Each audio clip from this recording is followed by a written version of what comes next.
大家好，我是超子，您一定要记住啊，3伏天一定要记得给家人多喝这道汤。这是一位85岁的老中医分享的做法，汤鲜味美，营养好喝，记得收藏保存起来。首先准备半截树上摘的冬瓜，先用刀去掉外皮。冬瓜皮可是好东西，千万不要扔掉。先把冬瓜皮切成细丝，切好的萝卜丝放入碗中备用。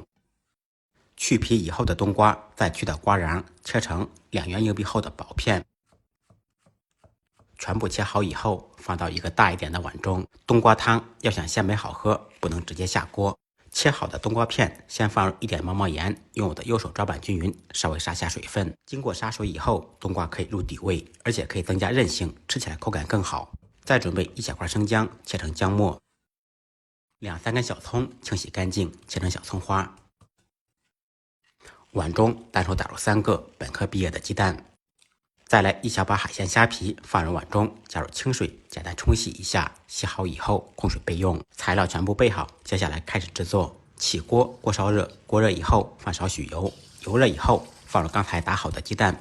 煎鸡蛋时家庭小灶，全程开大火，一面定型以后再晃动锅，煎好一面，趁其不备翻过来煎另一面，把鸡蛋煎至两面金黄，尽量煎得稍微焦一点，这样做出来会更香。煎好以后控油，放到案板上，再剁成小块。锅中不用再放油，利用煎鸡蛋的底油放入姜末，煸炒入香味。随后放入杀水的冬瓜。冬瓜汤要想做出来又白又鲜美，需要冬瓜在锅中煸炒一会儿，去除冬瓜的水汽。开大火把冬瓜炒至软趴趴的。炒至像视频中这样以后，放入刚才煎好的鸡蛋。重点来了，加入刚烧开的101度的热水，这也是汤白的关键。